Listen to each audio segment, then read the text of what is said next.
Hi, Neva Herzig here from Core Dynamics Physical Therapy in Englewood, New Jersey. Monday, March 1st kicks off the Endometriosis Awareness Month.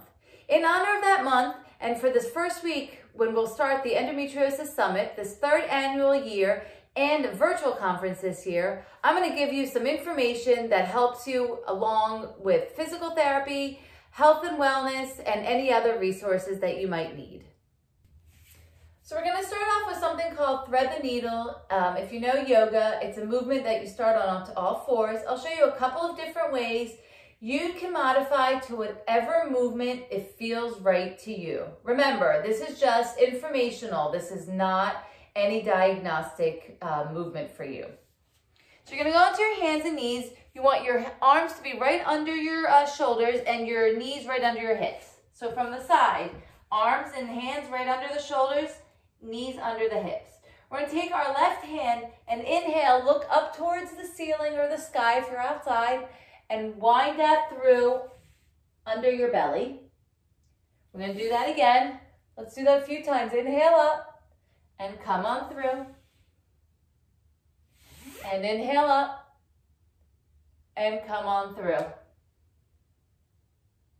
If it's too much for you to move that way, you can also use your hand behind your head. Inhale up, come on down, so get your elbow towards the other side. Inhale up and come on down. And one more, inhale up and come on down.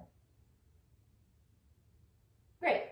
For the other side, it'll look like this. I'll give you a different point of view.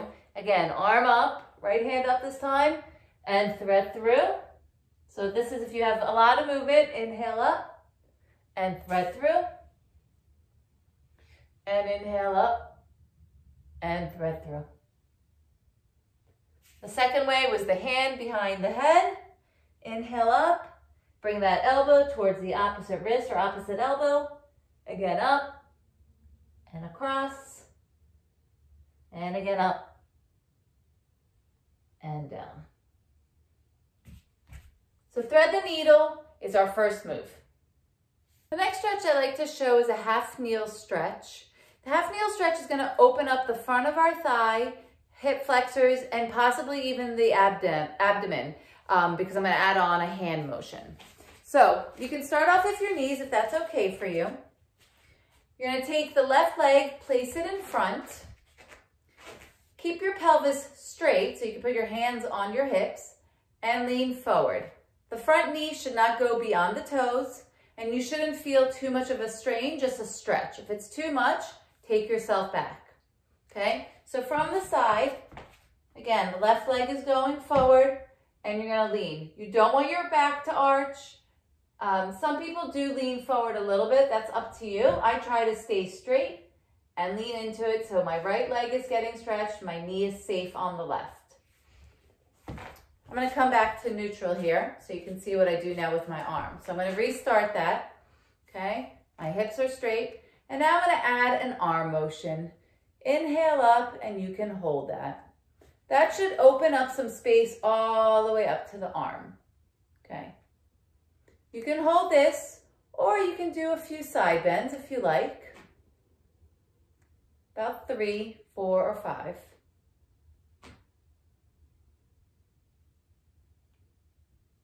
And if you want a little bit more, you can also add both arms for a double stretch. So we're going to start that, and you can hold each of those for 20, 30 seconds or the side bend for a few repetitions.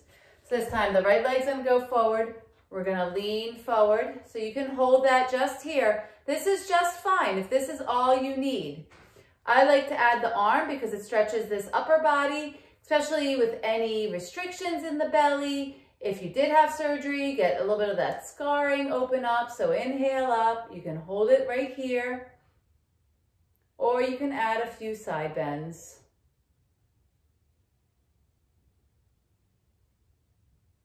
And if you really want, again, both arms.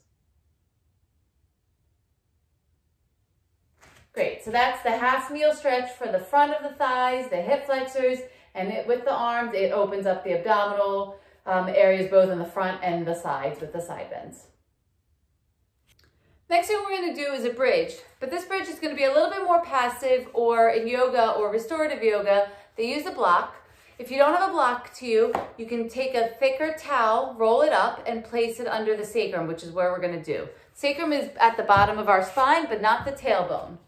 So you're going to take the block, put it right next to you, and get down, lay down on the floor. Okay? Lift your tush up into the air and place the block under the end of your spine. The point of this is to feel really nice. So if it's hitting something that's a little bit achy, move it around.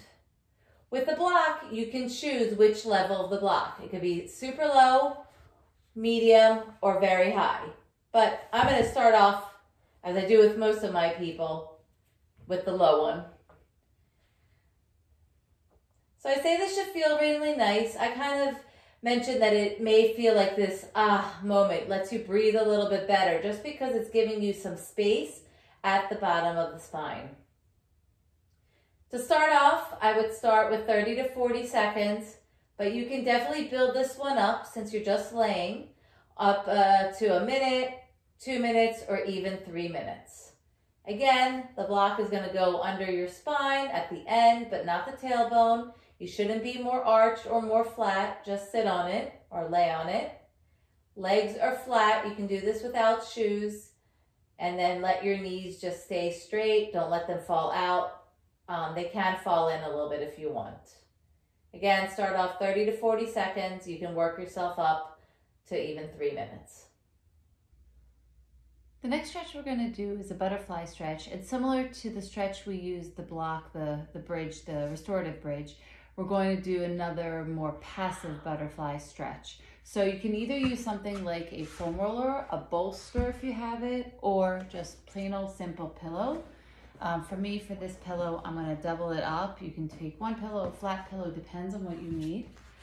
Butterfly position is when your feet are open to the side, sole to sole. You're going to place the pillow under your back. Okay, let your head rest either on the pillow, actually I'm going to use my block, or let it dangle down. It's up to you. Your arms are open, knees drop down.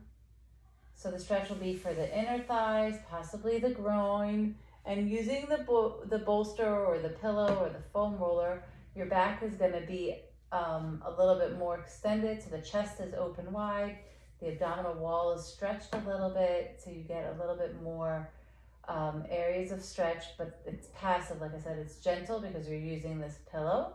If the pillow is too much for you, just lay flat onto the floor or your mat. If the legs are a little further away, you might like it, or you might want to bring them closer to your body. Again, let the knees drop, take some deep breaths, and similar to the restorative bridge position with that block, you can just hold this for 30 to 40 seconds and slowly build up to a minute, 2 minutes, and even 3 minutes. It's a great place to take some breathing time, really open up some space for yourself, clear your head, and a great way to calm down the body, calm down the nervous system, and stop running from everything that feels not so great inside of your body. So lastly, we're going to do something in standing because we want to get moving around as well. Again, if this is available to you, get up and do some movements. If you're not ready for it, start with the other ones. You're going to go into a wide stance. So if you're on a mat, you're going to be pretty much as wide as the mat.